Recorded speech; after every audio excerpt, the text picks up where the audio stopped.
Assalamualaikum warahmatullahi wabarakatuh. Kami dari kelompok B kelas AKM 2F akan membahas tentang akuntansi untuk pajak penghasilan.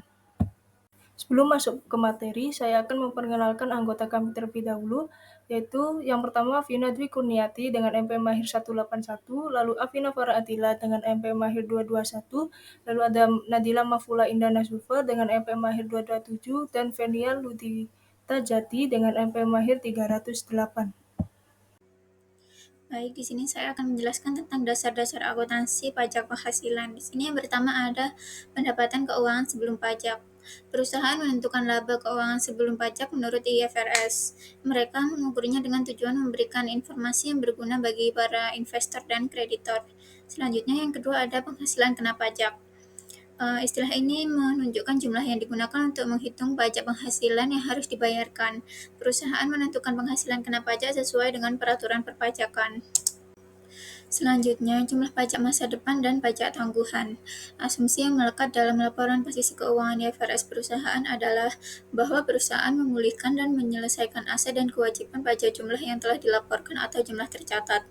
Asumsi ini menciptakan persyaratan di bawah akuntansi akrual untuk mengakui saat ini konsekuensi pajak tangguhan dari perbedaan temporer. Artinya, perusahaan mengakui jumlah pajak penghasilan yang harus dibayarkan atau dapat dikembalikan ketika mereka dapat memulihkan dan melunasi aset dan kewajiban yang telah dilaporkan. Selanjutnya adalah pengaruh laporan keuangan. Dari presentasi laporan keuangan, itu kewajiban pajak tangguhan hutang, pajak penghasilan itu akan dilaporkan sebagai kewajiban lancar, dan pajak tangguhan akan dilaporkan sebagai kewajiban yang tidak lancar. Kemudian ada presentasi dari laporan laba rugi.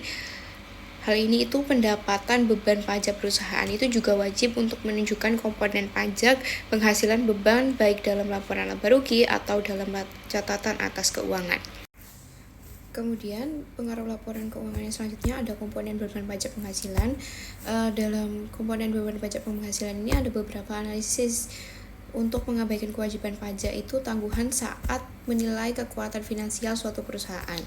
Namun, IASB itu menunjukkan bahwa liabilitas pajak tangguhan akan memenuhi definisi liabilitas karena yang pertama yaitu akibat peristiwa di masa lalu, yang kedua ada kewajiban saat ini, yang ketiga ada hal tersebut memerlukan transfer sumber daya ekonomi.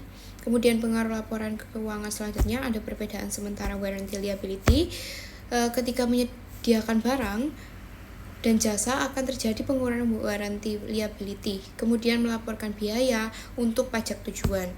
Jumlah yang dapat dikurangkan di masa depan ini menyebabkan kena pajak pendapatan menjadi kurang dari pendapatan keuangan sebelum pajak di masa depan. Kemudian ada aset pajak tangguhan. Aset pajak tangguhan sendiri adalah konsekuensi pajak tangguhan yang dapat didistribusikan dengan perbedaan temporer yang dapat dikurangkan. Dengan kata lain, aset pajak tangguhan ini mewakili peningkatan pajak yang dapat dikembalikan atau dihemat di masa yang akan datang. Sebagai akibat itu, perbedaan temporer yang dapat dikurangi yang ada pada akhir tahun berjalan. Selanjutnya, pengaruh laporan keuangan, yaitu masalah utama dalam akuntansi pajak penghasilan, yaitu apakah suatu perusahaan harus mengakui aset pajak tangguhan dalam catatan keuangan. Nah, berdasarkan definisi konseptual suatu aset pajak tangguhan memenuhi 3 syarat utama agar suatu barang itu dapat diakui sebagai aset. Yang pertama, akibat dari peristiwa di masa lalu. Yang kedua, sumber daya ekonomi yang saat ini. Kemudian yang ketiga, ada entitas mengontrol akses terhadap manfaat. Selanjutnya ada aset pajak tangguhan atau tidak diakui. Perusahaan mengakui aset pajak tangguhan untuk semua perbedaan temporer yang dapat dikurangkan. Namun demikian, berdasarkan bukti yang tersedia, perusahaan harus mengurangi aset pajak tangguhan jika besar kemungkinan tidak akan merealisasikan sebagian atau seluruh aset pajak tangguhan tersebut. Kemungkinan berarti tingkat kemungkinan paling sedikit lebih dari 50%. Umumnya, penghasilan kena pajak yang memadai muncul dari perbedaan kena pajak sementara yang akan berbalik di masa depan atau dari strategi perencanaan pajak yang akan menghasilkan penghasilan kena pajak di masa depan. Selanjutnya, penyajian laporan laba rugi. Keadaan menentukan apakah perusahaan harus menambah atau mengurangi perubahan pajak penghasilan tangguhan ke atau dari pajak penghasilan terhutang dalam menghitung beban pajak penghasilan. Sebagai contoh, perusahaan menambahkan kenaikan kewajiban pajak tangguhan ke pajak penghasilan terutang. Di sisi lain, hal ini mengurangkan kenaikan aset pajak tangguhan dari pajak penghasilan terutang. Selanjutnya ada perbedaan spesifik. Banyak hal yang menyebabkan perbedaan antara pendapatan keuangan sebelum pajak dan pendapatan kena pajak. Untuk tujuan pengakuan akuntansi, perbedaan-perbedaan ini terdiri dari dua jenis. Yang pertama sementara dan yang kedua permanen. Untuk perbedaan temporer atau sementara adalah perbedaan temporer yang akan menghasilkan jumlah kena pajak pada tahun-tahun mendatang ketika aset terkait dipulihkan. Perbedaan temporer yang dapat dikurangkan adalah perbedaan temporer yang akan menghasilkan jumlah yang dapat dikurangkan pada tahun-tahun mendatang ketika liabilitas buku terkait diselesaikan.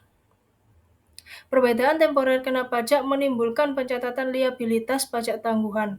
Perbedaan temporer yang dapat dikurangkan menimbulkan pencatatan aset pajak tangguhan. Lalu yang kedua ada perbedaan permanen.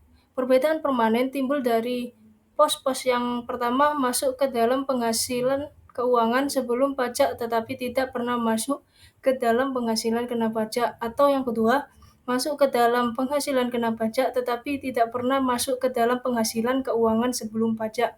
Karena perbedaan permanen hanya mempengaruhi periode terjadinya. Perbedaan permanen tidak menimbulkan jumlah kena pajak atau jumlah yang dapat dikurangkan di masa depan. Akibatnya, perusahaan tidak mengakui konsekuensi pajak tangguhan untuk perbedaan permanen. Baik, selanjutnya saya di sini akan menjelaskan terkait dengan akuntansi kerugian operasional bersih, di mana biaya dapat dikurangkan dari pajak melebihi pendapatan kena pajak. Nah, di sini akuntansi kerugian operasional bersih suatu perusahaan dapat membawa kerugian operasi bersih ke depan untuk mengimbangi pendapatan kena pajak di masa mendatang dan mengurangi pajak yang harus dibayarkan di tahun-tahun mendatang.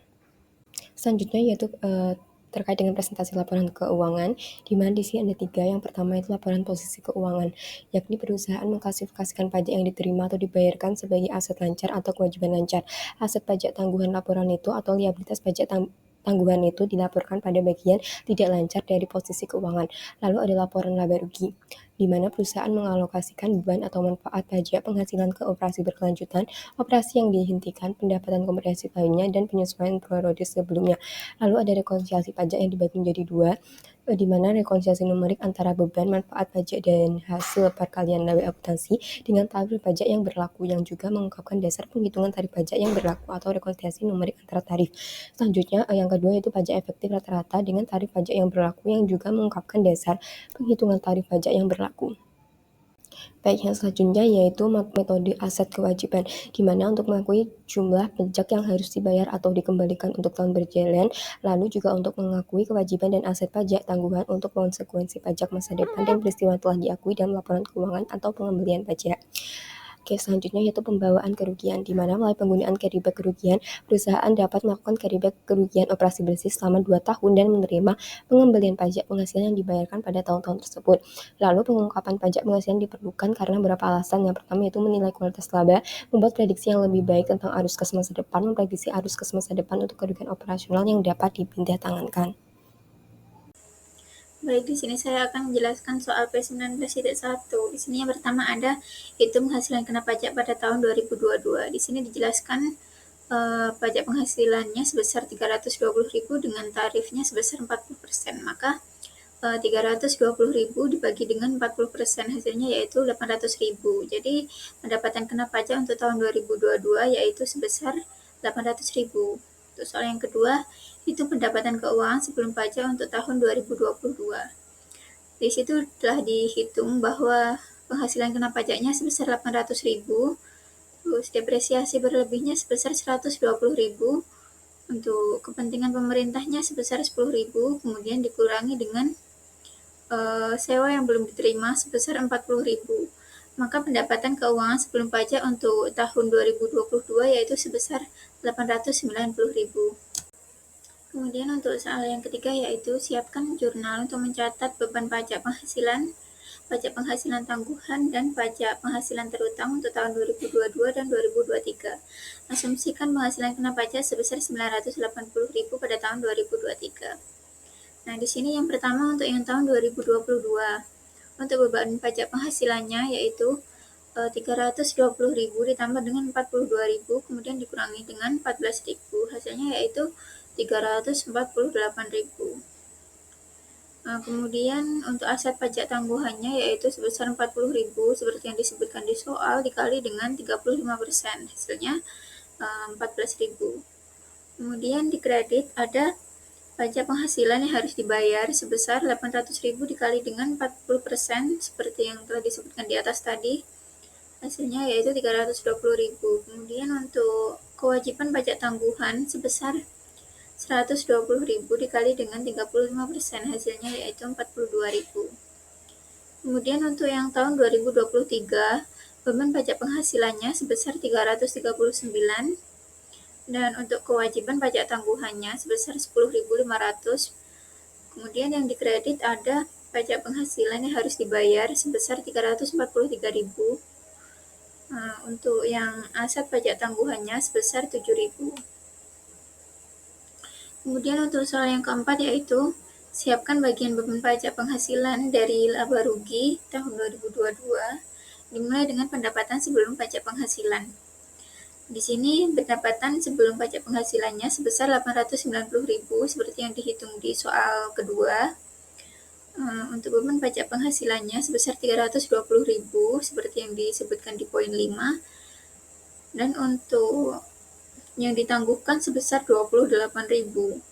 Kemudian untuk pendapatan bersihnya yaitu 890.000 dikurangi dengan 348.000, maka hasilnya yaitu 542.000. Selanjutnya ada pembahasan soal dari P19.4 yang A itu kita mencari schedule of pre-tax financial income. Pertama itu ada pre-tax financial income itu sebesar 750.000, kemudian ada permanent difference sebesar 4.000, kemudian ada pound interest revenue sebesar 4.200, kemudian pollution finance itu dihitung dari 750.000 dikurangkan dengan 4.000 dikurangkan dengan 4.200 sehingga hasilnya 750.200. Kemudian ada temporary difference yaitu berupa depreciation expense sebesar 30.000, kemudian ada installment sales sebesar 25.000 itu berasal dari 100.000 dikurangkan dengan 75.000. Kemudian ada warranty expense sebesar 40.000 berasal dari 50.000 dikurangkan dengan 10.000. Kemudian taxable income sebesar 735.200 hasil dari temporary difference. Kemudian ada depreciation for book itu ada 300.000 dibagi dengan 5 sehingga depreciation for books-nya sendiri adalah 60.000. Kemudian depreciation tax return itu dihitung dari 300.000 dikalikan dengan 30% yaitu hasil dari depreciation tax return sebesar 90.000. Kemudian jadi bedanya itu 30.000 dari 90.000 dikurangkan dengan 60.000 tadi. Kemudian ada the income tax berupa taxable income sebesar 735.000, kemudian ada tax rate sebesar 30%, sehingga income tax payable-nya sebesar 220.560. Itu berasal dari 735.200 dikalikan dengan 30.000. Kemudian ada penghitungan pajak penghasilan tanggung depreciation expense sebesar 9.000, installment sales 7.500, dan expense sebesar 12.000. Kemudian pada yang B, ini kita mencatat jurnal tax payable, income tax expense, dan different income tax. Yang pertama itu ada income tax expense sebesar Rp225.060, itu diperoleh dari tabel A yang tadi. Kemudian ada deferred tax asset itu sebesar 12.000, kemudian ada deferred tax liability yaitu sebesar 16.500 diperoleh dari 9.000 ditambah dengan 7.500. Kemudian ada income tax payable sebesar Rp220.560 itu berasal dari Rp225.060 ditambah dengan 12.000 dikurangkan dengan 16.500. Kemudian ada deferred tax expense itu sebesar 16.500. Kita sudah menghitungnya pada deferred tax liability sebesar yang 9.000 ditambah dengan 7.500, kemudian ada deferred tax benefit 12.000. Nah, kemudian kita memperoleh net deferred tax expense dari 16.500 dikurangkan dengan 12.000. Kemudian ada current tax expense sebesar 220.560. Itu tadi kita sudah mencarinya. Kemudian hingga hasil income tax expense-nya sendiri adalah 225.060. hasil dari 4.500 ditambah dengan 220.560. Baik, saya akan menjelaskan soal P196. Di bawah ini disajikan dua situasi independen terkait dengan jumlah kena pajak dan jumlah yang dapat dikurangkan di masa depan yang dihasilkan dari perbedaan temporer yang ada pada tanggal 31 Desember 2022. Yang pertama, Monecorp telah menyusun jadwal jumlah kena pajak dan jumlah yang dapat dikurangkan di masa depan sebagai berikut. Bisa dilihat di tabel. Lalu yang kedua, pada Rosecorp memiliki jadwal jumlah kena pajak dan jumlah yang dapat dikurangkan di masa depan sebagai berikut. Bisa dilihat di tabel juga. Baik Monecorp maupun Rosecorp memiliki penghasilan kena pajak sebesar $4.000 pada tahun 2022 dan berharap memiliki penghasilan kena pajak di tahun-tahun mendatang. Tarif pajak yang diberlakukan pada awal tahun 2022 adalah 30% untuk tahun 2022 sampai 2025 dan 35% untuk tahun setelahnya. Untuk petunjuk, untuk masing-masing dari dua situasi ini, hitung jumlah besi pajak penghasilan tangguhan yang akan dilaporkan pada akhir tahun 2022 dan tunjukkan bagaimana pajak penghasilan tangguhan tersebut diklasifikasikan pada laporan posisi keuangan. Untuk jawabannya, tahun 2023 jumlah kena pajak yang dapat dikurangkan di masa depan sebesar $300, tarif pajaknya sebesar 30%, lalu pajak yang ditangguhkan masuk liabilitas sebesar $90. Untuk tahun 2024, jumlah kena pajak yang dapat dikurangkan di masa depan sebesar $300, untuk tarif pajaknya 30%, dan pajak yang ditangguhkan masuk liabilitas sebesar $90. Tahun 2025, jumlah kena pajaknya $300, lalu tarif pajaknya 30%, pajak yang ditangguhkan masuk liabilitas sebesar $90. Lalu untuk tahun 2026, ada dua. Yang pertama, jumlah kena pajaknya $300 dan juga minus $1.600. Untuk tarif pajaknya sendiri sama-sama terkena 35%. Lalu untuk pajak yang ditangguhkan $105 di liabilitas dan aset $560.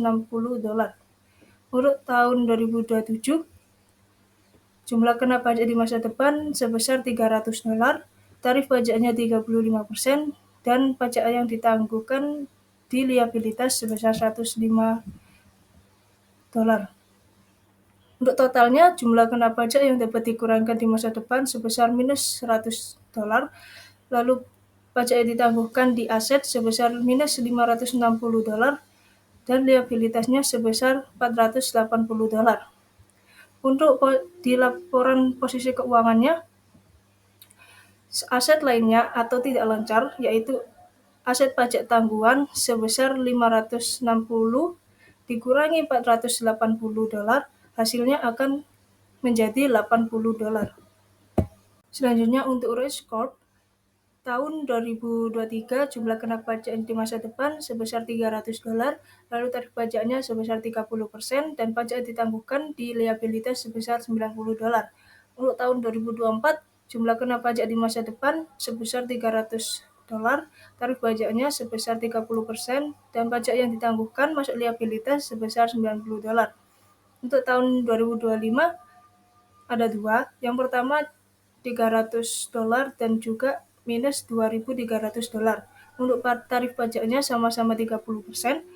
Untuk pajak yang ditangguhkan, liabilitas $90 dan juga aset sebesar $690.